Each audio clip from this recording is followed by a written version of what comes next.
Quick update on my USS Hermes build, Scout class build. I've got my two long-range antennae, is what they're called on the plans for that. I'm going to use the Pilot Series deflector dish to distinguish it from the other two. Here's the cutouts that'll go into the front section where the deflector dish goes. I just retrofitted some pieces from a aircraft carrier kit that I've got that I'm kit bashing, and styrene pieces that I fit in with a paper outline to the cross section of the model itself to get the right proportions to everything. Here's a little piece that I manufactured from a piece of styrene tubing plus a model bit that I kit bashed from some other model that I've got parts from. I don't even know what that was originally. Got the engine mounted in there just to see that it will fit. That was one of the Polar Lights engines that kind of fell apart on me. That drove me to buy from China these much more durable engines. But since I got a spare of this, I kind of got it to work, and I'll just use it in this kit. The saucer, there's the cutout section. Painted one coat down on this last night, let it dry. I'm recycling one of the BC decks that I had from a previous build that I already have the floodlight on. It doesn't cast the light as well as the other designs that I have. For example, I'll probably leave this free so I can interchange it. Here's my BC deck from the Pilot version of the ship. This is my backup BC deck for my USS Excalibur, but I can just put that onto this new one as well. And you see that I've got the strobe mounted up top here and the photon torpedo tubes beneath it, and that casts a really nice fan effect onto the registry onto the front of the ship. This one, because of how low I mounted it, this was my first attempt at it, and I haven't used this one since. It really gets a good highlight right here where the ship's name would be, but it doesn't really broadcast down because of the hump in the primary saucer there, and the light finally does illuminate down here, but you miss this whole middle section there by mounting that light that low. So I'll have this as an interchangeable VC deck on this, and I may just go ahead and with the one that came with this kit, just fabricate that piece onto the front of it, the styrene piece, to put in that flood effect there. So you can see the 3 sets of phaser banks on top. Got to paint those in copper.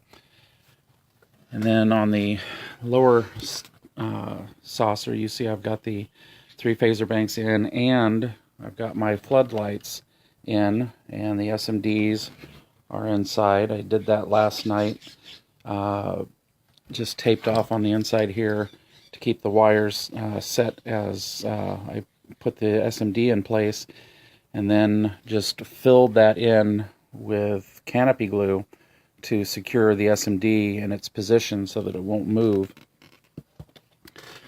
There is the gangway, and I'm going to put some fiber optic into the 2 holes there, and those will be strobes. And there's the bottom where I've carved that out, and the deflector dish will go here. And then I've got the holes drilled, but not all the way through, for the high gain antennae that will go there. And I've also mounted inside the reflective dome for the light to light up the planetary sensor array. And you can see the 2 photon torpedo tubes I've got down below there, and I'll internally light those as well. So this kit coming together pretty well. I've got over at the spray table the nacelles. They are drying. Did light blocking and painted them on the inside, and just letting that dry. Just sprayed it with white about 30 minutes ago. Still drying in there. Notice that I'm not spraying any up at the top. There's no need to continue the white up in there because it's only down in here that I need the LEDs to illuminate the warp coil vents there. Let me show you what I've done with the impulse engines, like I did with my USS Corling, where I did 3 squares on each side.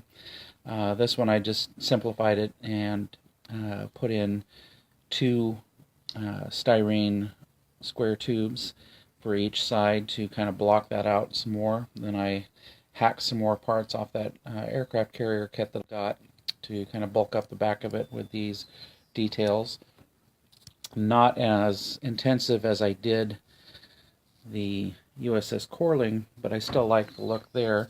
And you can see inside I've got the wire mesh screen, which I'm just cutting off of the frying pan lid cover that I got at Dollar Tree years and years ago. And there's the linear accelerator.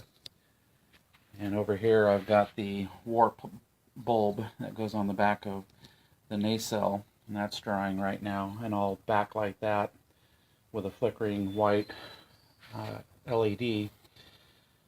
So the kit is coming together pretty well.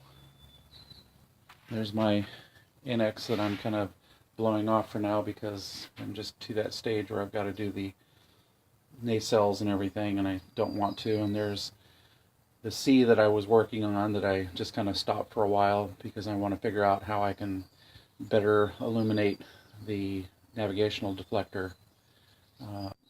Trying to figure out a way to create some kind of a conic section big enough to focus all that light. So just a little update here on this model coming together. And I've got to paint these parts, the exterior Japanese naval gray, and then I'll start wiring the saucer and get that all put together, and I'll show you what that looks like when I get to that point. But there she is. Oh, and one other thing on this BC deck, the way it'll be interchangeable, like I showed before on my Excalibur build, I've just retrofitted a coupler into it so I can just plug it in and unplug it as needed to the power for the saucer. So easy little things to do. I'm looking forward to getting this thing put together. Oh, I should also, geez, how did I forget this? Did this last night too. Carved out the sections for the vents on the neck, and I've got to get down to the hobby store. I think I'm going to hit the Railroad hobby store downtown. I'm not sure if they're open today. I'll see if I can find some kind of roofing styrene sheets, something that'll look like what these vents are supposed to look like based on the diagram here. So I'm going to see if they've got something that'll let me do that. So kit's coming along pretty well. So, little update. Thanks.